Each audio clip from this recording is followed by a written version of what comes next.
बार फिर से बीजेपी ने विश्वास जताया, विधानसभा में टिकट आपको भाई वो नीचे रखो। किस तरह से देखते हैं चुनाव और राजस्थान की 25 सीटों का क्या रहेगा? मैं धन्यवाद देना चाहती हूँ हमारी टॉप लीडरशिप का, जिन्होंने इतना विश्वास जता करके एक ही नहीं एक ही दिन में 2 जिम्मेदारियां मेरे ऊपर दी हैं। तो मैं यही चाहूँगी कि पूरी मेहनत करके नागौर की सीट बाकी 24 सीटों के साथ में भारतीय जनता पार्टी के खाते में जाए, और जो मोदी जी का आज सपना है कि भाई 400 के पार एनडीए की सीट्स होनी चाहिए, मुझे पूरा विश्वास है कि नागौर भी उसके अंदर अपना एक अहम भूमिका निभाएगा।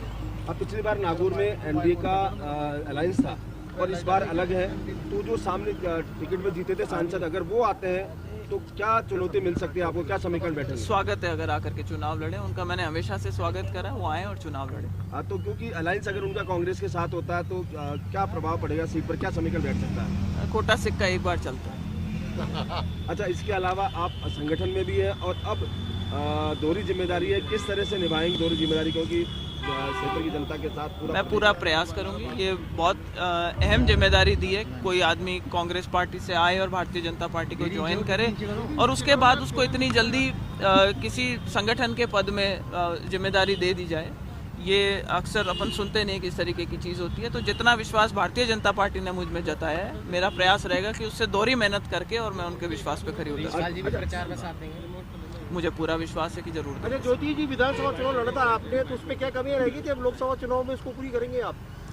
देखिए, उस टाइम समीकरण कुछ और थे, बहुत जल्दी मैंने भारतीय जनता पार्टी ज्वाइन करने के बाद में चुनाव लड़ लिए, लोगों ने अपना मानस बना रखा था। लेकिन विधानसभा और जो लोकसभा के चुनाव होते हैं उसके अंदर मूड बहुत अलग होता है, और ये चीज़ अपन देखते आए हैं कि आज जो पूरे देश के अंदर जो माहौल है वो बीजेपी के और मोदी जी के पक्ष में है, तो उस चीज़ का हमें बहुत बड़ा बेनिफिट मिलता है और यही चीज़ सबसे बड़ा फ़र्क होती है। और दूसरी बात यह है कि यहाँ सरकार हमारी बन चुकी है, दिल्ली में सरकार सबको मालूम है कि बीजेपी की बनेगी, डबल इंजन की जो सरकार है, साथ मिलकर के दोनों सरकारें काम करेगी, राजस्थान का अच्छा विकास होगा, नागौर का अच्छा विकास होगा। विधानसभा में माहौल तो बीजेपी का ही था, बीजेपी की सरकार बनी है, कमी क्या रही, क्या वो दुरुस्त हो गई हैं या फिर लोकल समीकरण कुछ इस तरीके के बन गए थे, जो सारे जो खिलाफ खेमे के लोग थे वो सारे इकट्ठे होकर के चुनाव लड़ने लग गए थे। कुछ भ्रम इस तरीके का पैदा कर रखा था कि भाई कोई लोग चाबी लेकर के घूम रहे हैं सरकार बनाने की, वो भ्रम सारे टूट गए, तो पब्लिक के सामने अब एक्सपोज हो गए।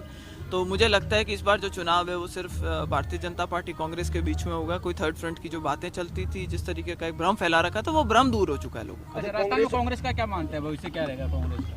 ये कांग्रेस की समस्या है, हमारा काम बीजेपी को मजबूत करने का। बीजेपी में मूल अंतर क्या है? आप लगातार उस पार्टी में भी रही हैं और बीजेपी में भी अब लगातार। सबसे बड़ा अंतर है जो संगठन की ताकत है, वो भारतीय जनता पार्टी की बहुत मजबूत एक जिसको कहते हैं कड़ी है, और नीचे से लेकर के ऊपर तक जो फीडबैक है, वो मैकेनिज्म जो है वो बहुत अच्छा है पार्टी का। इसलिए इससे आज की तारीख में टक्कर ले पाना किसी भी और पार्टी के लिए बहुत मुश्किल है। आपका परिवार पुराना है, लगातार राजनीतिज्ञ एक तरह से कहा जाए पर्याय है राजनीति का, क्या लगता है कि पूरा परिवार साथ रहेगा या जो कांग्रेस में है वो कांग्रेस जैसे रहेंगे? देखिए, मैंने जब भारतीय जनता पार्टी ज्वाइन करी थी तब भी मैंने कहा था कि मेरी कोशिश रहेगी कि अच्छे लोग आएँ, भारतीय जनता पार्टी के साथ जुड़ें, सकारात्मक राजनीति करें। चाहे दूसरी पार्टियों के लोग हम उनको भी साथ लेकर आना चाहेंगे, अगर कांग्रेस पार्टी के भी अच्छे लोग हैं हम उनको भी साथ लेकर आना चाहेंगे, और हमारी ये मैंडेट है कि भाई अपना कुनबा बढ़ाएं और अच्छे लोगों को जोड़ करके भारतीय जनता पार्टी को मजबूत करें और उसी दिशा में काम करें।